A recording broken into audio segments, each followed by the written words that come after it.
जन गण मन अधिनायक जय है, तेरा संदेश पहले, दुनिया के सारे सुख पीछे है, मेरा देश पहले. આ પંક્તિને આપણે ચરિતાર્થ કરવી હોય તો હું તમને બે ઉદાહરણ કહેવા માંગીશ. આપણે રાષ્ટ્રધર્મ કે રાષ્ટ્ર ઋણ અને માતૃ ઋણમાંથી ક્યારે મુક્ત નથી થઈ શકતા.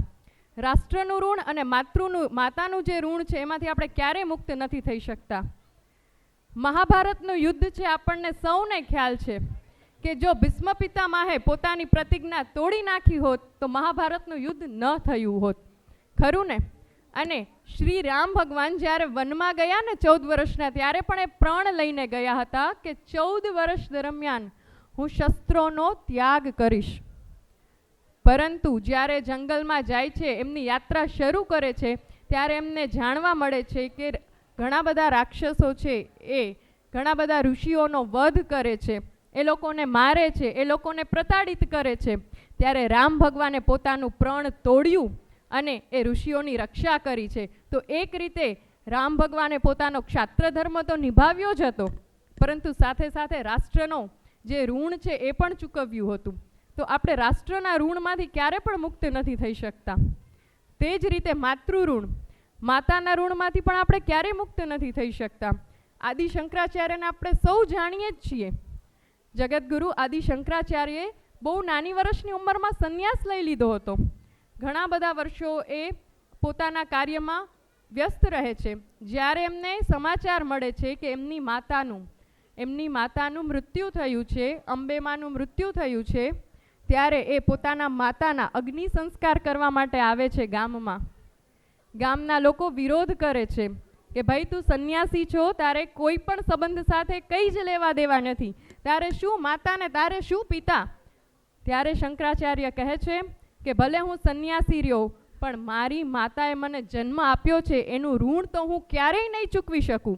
એનું ઋણ તો હું ક્યારે પણ નહીં ચૂકવી શકું. પણ મારી ફરજ છે, મારી માતાનો અંતિમ સંસ્કાર કરવાની મારી ફરજ છે, તો એ પણ હું જો ન ચૂકાવી શકું તો મારા માટે આ સંન્યાસી થવું કે આ માનવ જીવન હોવું એ બધું વ્યર્થ છે.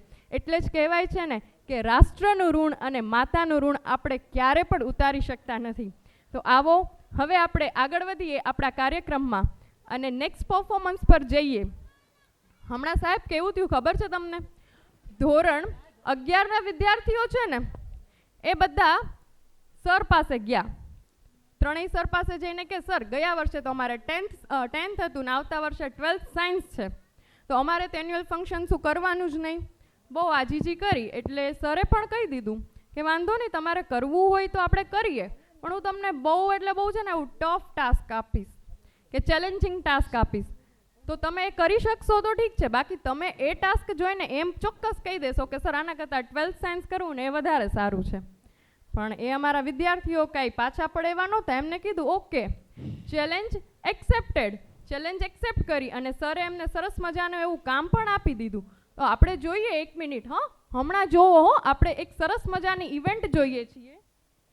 Hippo dance, hippo dance, hippo dance. અરે બેટા, આપણું એન્યુઅલ ફંક્શન ચાલે છે, તું વચ્ચે ક્યાંથી આવી ગયો? ચાલ ચાલ ચાલ. ના મેમ, મારે હિપ્પો ડાન્સ કરવો છે. અરે બેટા, હિપ્પો ડાન્સ એવું કંઈ ન હોય. અરે હિપ્પો ડાન્સ એવું ન હોય બેટા, ચાલ આપણું ફંક્શન. ના મેમ, હિપ્પો ડાન્સ હોય હિપ્પોપોટેમસની જેમ જાડું થઈને આવવાનું હોય, એનું મોઢું પહેરીને આવવાનું હોય. અરે બેટા, એવું કંઈ ન હોય. હિપ્પો જેવું જાડું પણ ન થવાનું હોય, હિપ્પોનો ફેસ પણ ન પહેરવાનો હોય, કંઈ ન હોય. તું ચાલ આપણું ફંક્શન. ના મેડમ હોય, તમે ટીચર છો, તમને નથી ખબર. હું ટીચર છું, પણ હિપ્પો ડાન્સ એવું કંઈ છે જ નહીં, તો હું કઈ રીતે કહું? હિપ્પો ડાન્સ એવું કંઈ ન હોય. ઓકે, સાલ્સા આવે છે, તને ખ્યાલ છે? ના. જેઝ આવે છે, ખ્યાલ છે? ના. ટેંગો આવે છે, ખ્યાલ છે? ના. હિપહોપ આવે છે, ખ્યાલ છે? Hip-hop, hip-hop. તું હિપહોપની વાત કરે છે દીકરા? હા. અરે બેટા, એ હિપ્પો નથી, હિપ હોપ ડાન્સ છે, હિપ હોપ ડાન્સ. ઓકે, તારે કરવું છે ને hippo dance? Sorry, hip-hop dance કરવું છે ને? હા. તો એક કામ કર, નેક્સ્ટ યર આપણે સરસ શીખશું. અત્યારે તું છે ને મોટા દીદી કરે છે ને એ સરસ જોઈ લે, શીખી લે, પછી કરશું. Done? Okay. Okay, hippo hippo બહુ કરી તે તો હો ભાઈ. તો ચલો, perfect combination of robotics, hip hop and Jabbawockeez. Engage.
ਟੰਗੀ ਰੱਖਦਾ ਵੇ ਮੇਰਾ ਨਖਰਾ ਹੈ ਤਿੱਖੀ ਤਲਵਾਰ ਵਰਗਾ ਮੁੰਡਿਆਂ ਨੂੰ ਸੂਲੀ ਉੱਤੇ ਟੰਗੀ ਰੱਖਦਾ ਵੇ ਮੇਰਾ ਨਖਰਾ ਹੈ ਤਿੱਖੀ ਤਲਵਾਰ ਵਰਗਾ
What a energy! जोरदार तालियां, everyone!